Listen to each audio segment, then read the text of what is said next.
A very good afternoon, Father Alberto.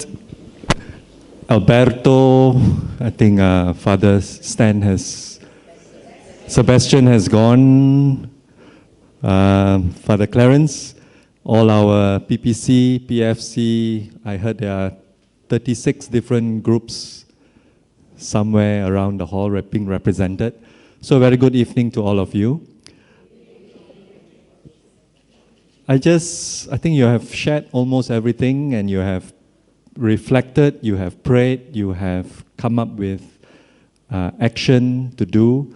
So that doesn't leave me much to say, but I have to say something, being the Archbishop. So I just want to ask ourselves, what is my dream? What do I want for my BEC? What is the ideal BEC? What is the ideal parish that I would like this parish to have? And maybe even what country I would like to live in. And whatever ideals you may have, it will not work if it doesn't start with me. If we wait for politicians to do something, we wait for the Archbishop to do something, we wait for the parish priest, we wait for the PPC to come up with, we may be waiting forever. So maybe we can dream and we can start doing things where we can make a difference. They say BEC do not work, but Father Clarence has convinced us today. 12,000 ordinations every month. The crowd, something is working. I hope we are coming to pray, not to gossip alone, to pray also. Coming together, I just recall if you read the Herald, RACC, I think Margaret Yong will know, a group of students, we were coming together every week for Bible study during our school days. And it was a unique kind of a group. We had, we call ourselves the Randwick Asian Catholic Community, but we had nationalities not only from Randwick, where we were in Sydney, but we had 17 nationalities. Groups, it ranges depending. Exam time, you have fewer people coming for the Bible study. But on a normal day, maybe about 20, 30, goes up to 50, 60, 70 when we bring Malaysian food, then we have potluck. I think that was the main reason why we went for the Bible study. And so it was Randwick, it had 17 nationalities, Asian. We had non-Catholics also. We had people of different denominations and faiths. But we were a community. And we came week after week. And just recalling, why do students, we were mainly students, but we had also people 70 years old, 80 years old. There's one guy, Frank. He was 80 over years old and he was still driving. Until he hit 80, they took away his license. I think it was a good thing. He was driving like put Schumacher to shame. So we had different ages, different nationalities, different faiths, and yet we could come together to pray. We were Christ-centered. And I think that is what we should be doing also in our BECs, to be Christ-centered. And I think that draws all of us together, and to be nourished by the Word, and to enjoy each other's company besides the food, besides the like-minded coming together. But as Father also said, to accommodate, to mingle, to share different ideas, different views, different opinions. And I think that's That's what nourishes us. That's what makes us who we are. So just to digress a bit, I think I asked this to some people. Why do we go to university? Why do we go and study in a university? Real one, not the virtual ones that we have. Not distant learning and sitting in your study room and getting a degree. Different answers people give, but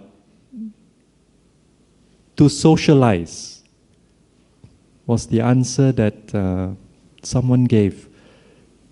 We go to the university so that we are able to meet different kinds of people, different from arts to science to different kinds of studies. Because if you become a doctor, you only work with like-minded.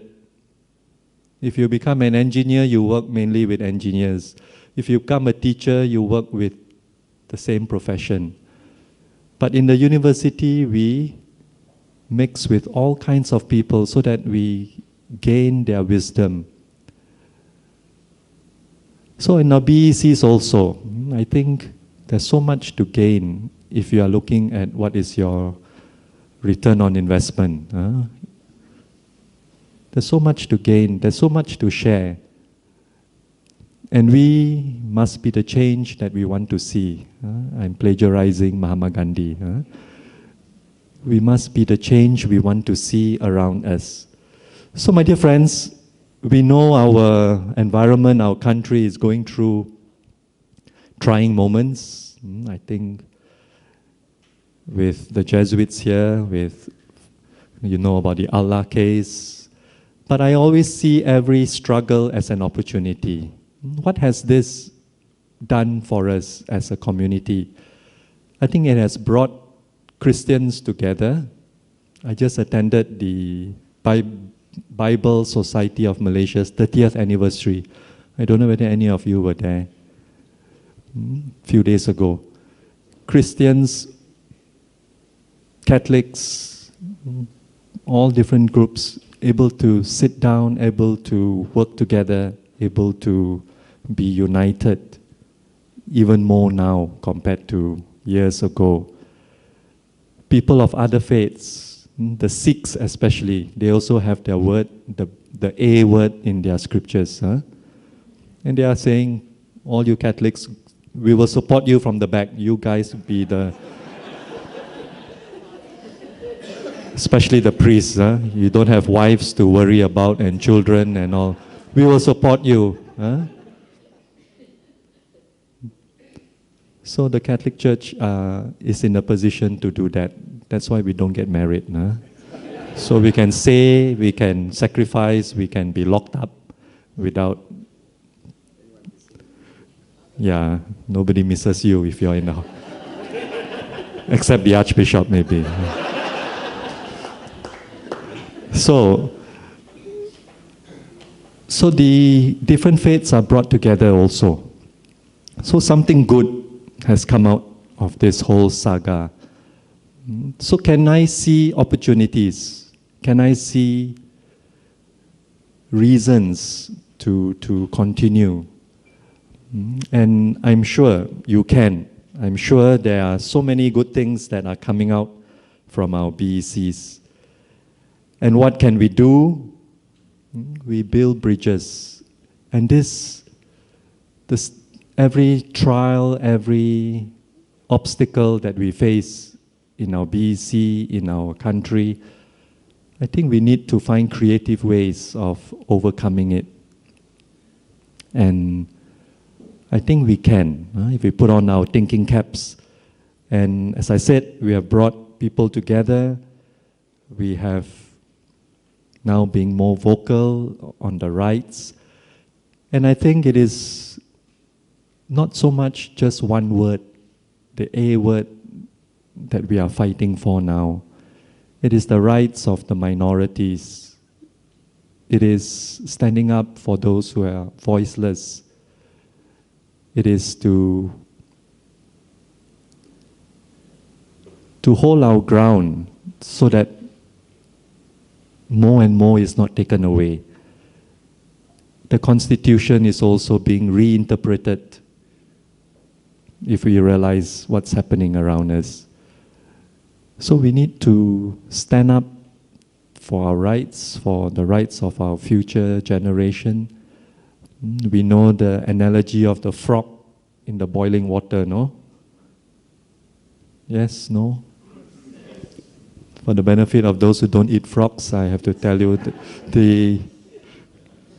if you throw a frog into a boiling water, it'll jump out straight away. But if it's boiled slowly, increasing 1 degree by 1 degree, by the time it realizes it is already half cooked already. So, as that's what's been happening in our country, slow process of Islamization and so forth. I think this parish, you're very aware of what's happening. So we also, likewise, we also need, that's why I think the Holy Father chose me. I got 25 years to initiate my plans. We start boiling the water. So change has to begin, I believe, from kindergarten. Our children, what are they taught in schools? Do you know the syllabus? Do you know the distortions, half-truths? Do you know the values that is being taught to our children or grandchildren? To divide, to hate, to differentiate. No, you are this, I am that. If we don't start from the young, what we are doing now, I think it's a waste of time, if you ask me. We can talk, we can discuss, we can share, but if the young are being influenced by negative values, it will all come undone. So we need to start from the youngest, from the teachers in preschool, from the syllabus that is being churned out these days. Is that the kind of education we want for our future generation? So we must be the change. No use just complaining and throwing stones at. How can we get involved? How can we pressure our MPs? How can we make a difference? No? And this is where I think you, as parishioners of SFX, can make a difference for the others who are maybe less fortunate or not able to.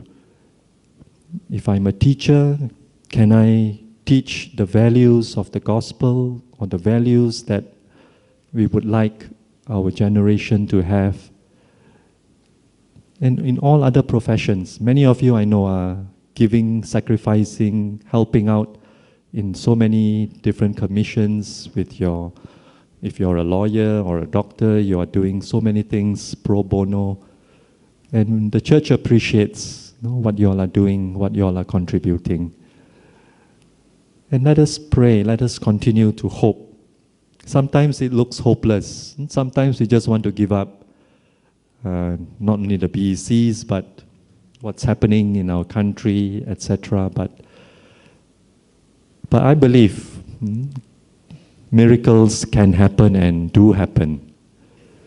Anyhow, let us do what we can, and let us always be hopeful. And keep those dreams alive.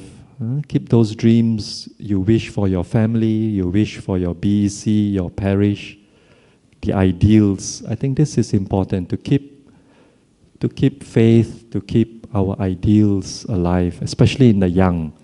The young, I see quite a few young people here, to always keep that awe, that sense of wonder, that ideal, the ideals that you have, to keep it alive and burning. So you have a long way to go with me. So let us begin wherever we are, whatever level, whatever stage, whatever faith level we are, and we start from there and we move forward. So I just want to end. You were earlier saying we were at the fellowship level still, no? Out of the fellowship, communion, and mission. We are still makan time. Huh? But as Father says, we need to grow, we need to move. So, someone asked me, I told them I got 3 more L's. 3 more L's. Besides all those sound very negative. The lost, the little, the least, the last, very negative. Okay. So I've got 3 more. Someone gave me a plaque with these 3 other L's: to live, to laugh, and to love. So keep on living, laughing, and loving. And the final L, Xavier Leow. So include yourself into the equation, and you can make a difference. Thank you.